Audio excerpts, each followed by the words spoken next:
The Legions of Athena, Chapter 11. Down below in the crowded streets of Athens, the tall man with bright green eyes walked among the crowd unnoticed. As he did, a feeling of melancholy bubbled inside him as he recalled the days of yore. For you see, a long time ago, long before the Trojan War, there was no way he could walk through such a crowd without being recognized. Hordes of people would have gazed at him with adoration. Some would chant his name, and others would beg just to shake his hands. But this was a long time ago, when Perseus was considered the greatest hero alive. It had been a few hundred years since his retirement from that line of work, so as he shifted through the unending crowd, sadness did swell inside him, not because of his lost fame. The gods knew he hated that, but at how easily his era was being forgotten. This age had new heroes now, the ones forged in the Trojan War. Only the gods remained unchanged, and those old heroes that stood by them as pillars in their countries. But then again, the gods were always on another level. An old friend of his named Archimedes had once told him that the gods were a mutation, the next step in the evolutionary scale of humans granted with immortality and unending powers. Others theorized that the gods were the forces of nature personified, seeing them as leaders chosen by fate itself to lead all the other sentient races. Perseus did not know what the truth was. The origins of the gods were as old as time itself. The one thing he did know was that the gods possessed immense power, so much so that all other beings could be seen as mere toys to them, puppets whose strings they could pull at whim as they squabbled among each other. As Perseus moved through the crowds hoping to find a place to rest, he tried to forget these thoughts. After all, these were part of the reason he had retired in the first place. It had been a long time since the tale of Perseus had faded into obscurity, but in the good old days his feats were legendary.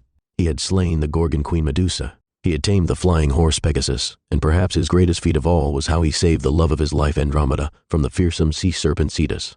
But his life had changed after marrying Andromeda. He no longer yearned for glory but only wished to live the rest of his life in peace along with her. But fate had different plans. For you see, in his adventures he had grown strong, too strong. His body had become immortal, a rare gift that would be cherished by most, but not Perseus. For you see, even though he was immortal, Andromeda was not. So he left his dreams of a quiet life behind and offered his services to one person who could help, the one being powerful enough to grant someone immortality. That is how Perseus became the champion of Olympus, the capital city of Jupiter, Zeus's kingdom. The god king had agreed that after his services for 30 years he would turn Andromeda immortal. Unfortunately, before being granted immortality, Andromeda met her end. She died giving birth to her son Perseus. Perseus did not want to be a champion after that. He had seen too much of the world of the gods, and he did not want his son to have any part in it. Years passed and Perseus grew up. Perseus trained him well. He managed to leave his post as champion, as the god king found someone stronger to take his place. He began devoting all his time for his son. Despite all his efforts, Perseus did not attain immortality. When his son turned 30, the age at which Perseus had turned immortal, he could not take it anymore. Dreading the thought of his own son aging and dying before his eyes, he left the civilized world behind to live the peaceful life he had dreamt of leading with Andromeda. Many years later, he heard news of his son's death and that of his grandchildren in successive years.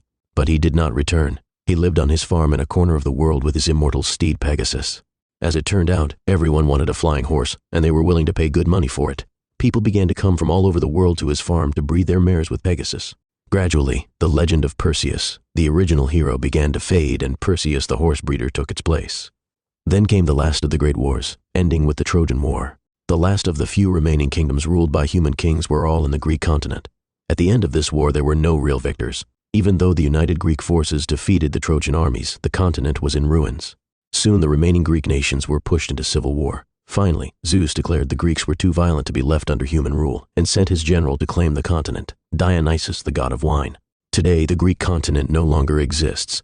The entire area has been united under Dionysus as the kingdom of Bacchus, with the wine god himself joining the ranks of the Olympian gods. The Trojan War had been the last significant turning point in history. It had also created something else for the world, a new breed of heroes. The stories of the great and immortal heroes of the Trojan War had even managed to reach the ears of Perseus. One name stood out among them and piqued the old hero's interest: Achilles. Achilles walked through the corridors in hoping to find Odysseus. Max's vision had just raised the probability of what he feared to a great extent.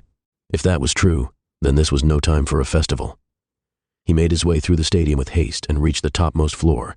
This was where the control rooms were situated. This floor was completely dedicated to monitoring the Colosseum. Achilles headed to the main control room.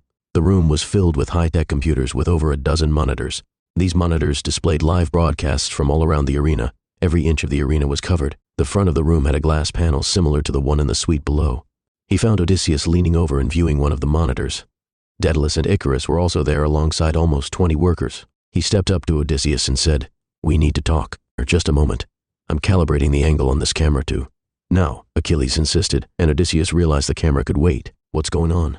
Odysseus asked. Achilles turned and moved to the corner of the room so that they couldn't be overheard. Then he called out, "Daedalus, Icarus, you better join us too."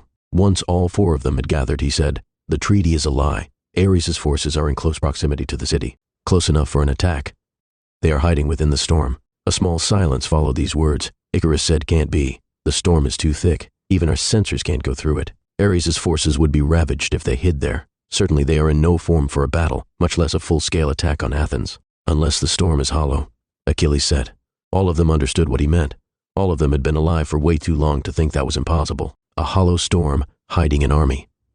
"Like the old Trojan horse trick we pulled back in Troy?" Odysseus asked, and Achilles nodded. "And you know this how?" he asked next. Achilles replied, "I have a reliable source." That was enough explanation. "But this is an entire storm we are talking about. Even Ares doesn't have that kind of might," Icarus pointed out. "Maybe he has some very powerful external help," Achilles said. Odysseus let out a sigh. "Not that paranoid theory of yours again. I know who you're thinking of. What good would it serve him in destroying Athens?" Achilles wanted to believe this was true, but there was a look of dismay in Daedalus's eyes that told him differently. "What are you not telling us, old friend?" he asked the inventor. "I wish I could say more, but I cannot. But I will say this. Your fears may not be that astray," Daedalus said. "There are things that are worth destroying cities over, and there are things worth sacrificing nations to protect." Finally, Odysseus let out a deep breath and said, "Fine. I will send word to Leos to scout the storm immediately." "So you believe me then?" Achilles asked. Odysseus shook his head. "Not yet. But when 2 of the smartest people I know have the same instinct, I would be a fool to ignore it. In that case, I will join Leos in the front lines with a couple of my men," Icarus said. "My son, you don't have to," Daedalus began, but Icarus cut him off. "Trust me, father. With the sun god paying us a visit, I'd rather be in the hellish storm than remain here to greet him with flowers." With that, Icarus opened the front window panel and took to the skies again, soaring away from sight. This has been a chapter from Book 2 of the new World Odyssey Series, The Legions of Athena. Links to the books in the bio. Thanks for listening. If you enjoyed this chapter, don't forget to like, share, and subscribe for more. Hit the notification bell so you never miss an upload. See you in the next chapter.